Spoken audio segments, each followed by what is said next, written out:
Today's video will demonstrate three different algorithm abstraction design patterns.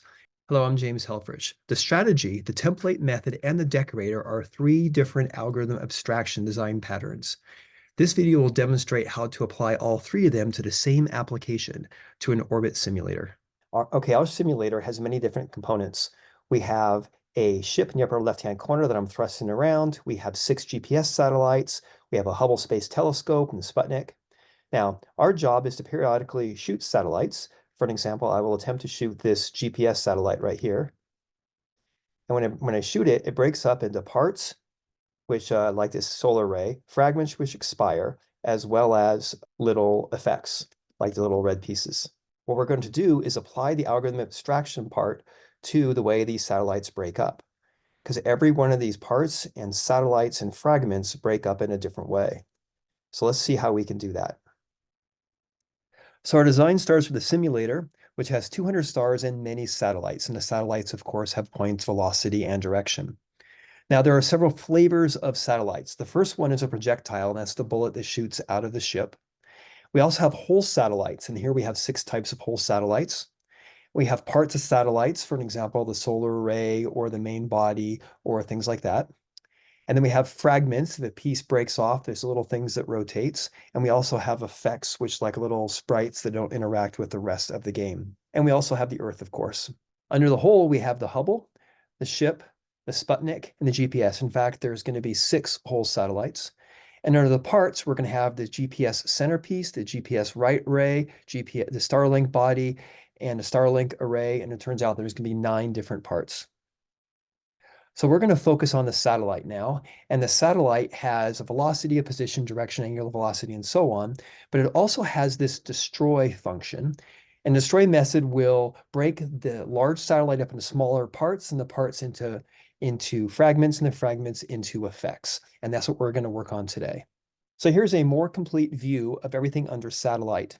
Now observe that the Hubble, the Sputnik, the GPS, the ship, the Starlink, and the Crew Dragon all have a destroy method. The fragment has a destroy method, and the 9 different parts have destroy methods. All told, we have 17 different versions of destroy, and this is the algorithm we like to abstract. So when we're finished, then we're going to remove all of these and put them in another location. Now, our first iteration on this is the strategy design pattern. A strategy design pattern involves identifying collections of related algorithms, each of which honors the same contract. These algorithms are placed in classes in a single inheritance hierarchy. The client is then able to choose and select the variation that is needed for the application. So we're going to start with a destroy class, and it has a destroy method, which is a pure virtual function. Now, there is going to be exactly one destroy method that is owned by satellite, so we're going to have a member variable called pointer to destroy, which is of type destroy. This allows us to remove the destroy method in all the derived classes. It also means that our base class is no longer going to be a virtual function destroy, but it's going to be a regular function destroy. So how does destroy work? Well, there's going to be several different variations of destroy. There's going to be a destroy GPS. There's going to be destroy Hubble, destroy Starlink. We're also going to have destroy fragment in 2 fragments, destroy fragment 3, destroy fragments 4, and so on. There's going to be many different variations of this destroy. So let's take a look at how this is implemented. We have our satellite base class, and currently our satellite base class is going to have a virtual function called destroy, which is empty by default.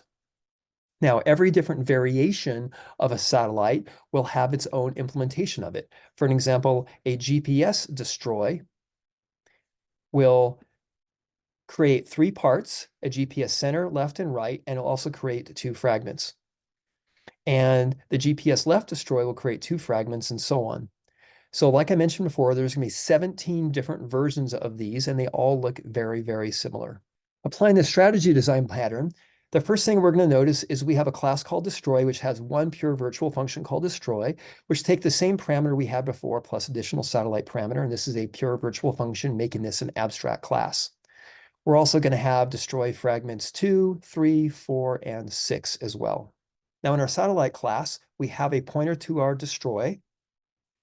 Our destroy is no longer a virtual function. It'll say if pdestroy is not equal null, then call the destroy method in the destroy class. So in our GPS class, we have a GPS constructor and a draw, and we no longer have a destroy. And the reason for that is because we're going to assign pdestroy to destroy GPS. And what does destroy GPS do? Well, it's going to create my three parts. It's going to create my two fragments and all of my effects. Now, my GPS center part, when it gets created, it will have a destroy fragment 4 because it's a larger piece. And my GPS right array is going to destroy fragments 2. And my GPS right is going to destroy 2 fragments. And my GPS left is going to destroy 2 fragments. So what does destroy 2 fragments look like? Destroy fragments 2 is going to push out 2 fragments on opposite ends, and is also going to create 36 effects. Where destroy fragments 3 will have 3 fragments and create 36 effects, and destroy fragment 6 will create 6 fragments and 120 effects. So when finished, all the destroy functionality gets moved to under the destroy hierarchy, and because there's a lot of redundancy in the way that different parts get destroyed, we're going to have a much smaller number of derived classes. The next option we have is the template method. Now, the template method is going to have a destroy class as well. And the satellite is going to have exactly one of those. So we're going to have a pointer to it. And then the destroy virtual function will no longer be virtual. And all the classes that derive off satellite will no longer have that destroy virtual function. So how does destroy going to work? Well, I'm going to have the destroy method just like before, but now I'm going to have 3 protected methods: generate parts, generate fragments, and generate effects. And what destroy is going to do is it's going to call generate parts, generate fragments, and generate effects. We have a couple derived classes under destroy. We have destroy medium, which is going to implement destroy fragments and effects. We're going to have destroy small, which is going to implement generates fragments and effects. And we're going to have destroy large, generate fragments and effects. Now, of course, destroy medium will create 3 fragments, destroy small will create 2, and destroy large will create 4 fragments. But we're also going to have some derived classes under destroy large. We're going to have destroy Starlink, and it's going to generate parts as well as these fragments and effects. Destroy GPS will create parts as well as fragments and effects, and so will destroy Hubble. So let's take a look at how that looks.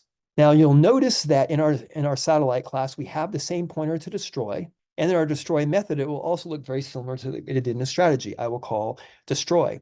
From the client's point of view, we cannot tell whether we're a template method or whether a strategy, but that's where the similarity ends. My destroy class has 3 virtual functions: generate parts, generate fragments, generate effects, and has a single non-virtual function called destroy, which will call those 3 methods. Now, initially, they're empty and they don't generate anything, but destroy large will generate fragments and effects, destroy medium will generate fragments and effects, and destroy small will generate fragments and effects. Let's take a look at those in turn. Destroy large fragments will create 4 fragments. Destroy medium fragments will create 3 fragments, and destroy small fragments will create 2 fragments.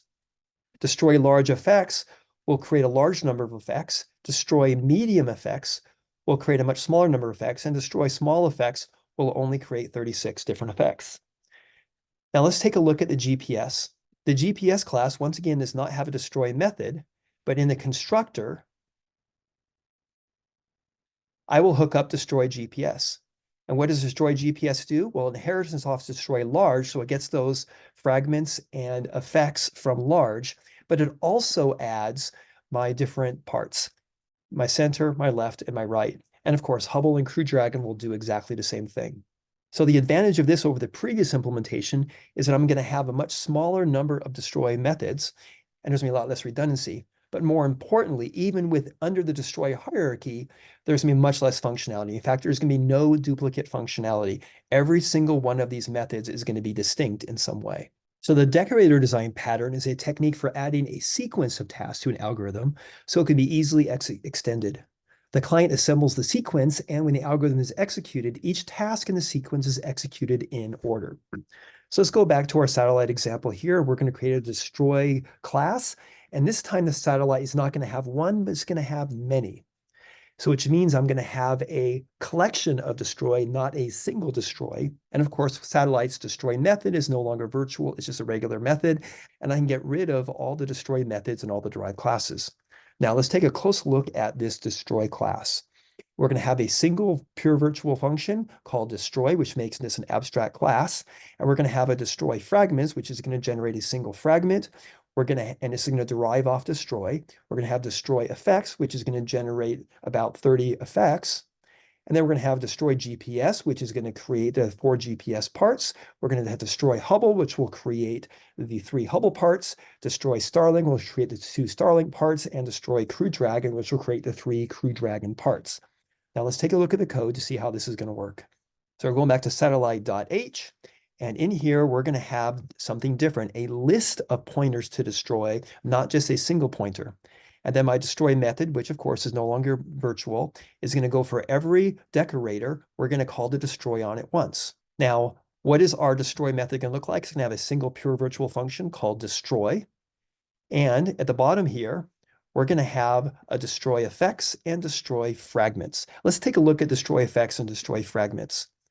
So in destroy fragment, then I'm going to push back 1 fragment, which will be randomly generated. And in destroy effects, I'm going to generate 30 effects. And once again, they're going to be randomly generated. Now let's take a look at our GPS once again. Now for our GPS center, then we're going to have 2 batches of effects and 4 batches of fragments. This will be a rather big explosion. And for GPS right, we'll have 1 bag of effects and 3 fragments. For our left part, we'll have 1 bag of effects and 3 fragments. And for the GPS itself, we have to go to gps.c++, and we're going to have 2 sets of effects, 4 fragments, and a destroyed GPS, and the destroyed GPS will create the 3 parts.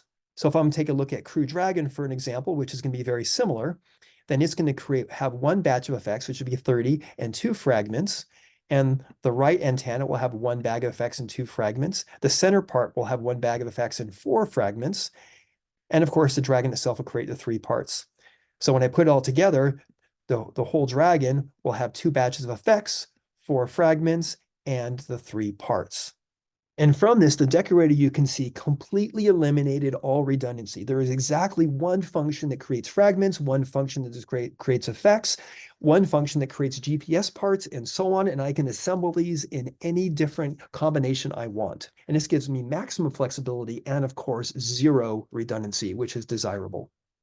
You can learn more about the strategy design pattern, the template design pattern, and the decorator design pattern in the algorithm abstraction chapter of the software design textbook.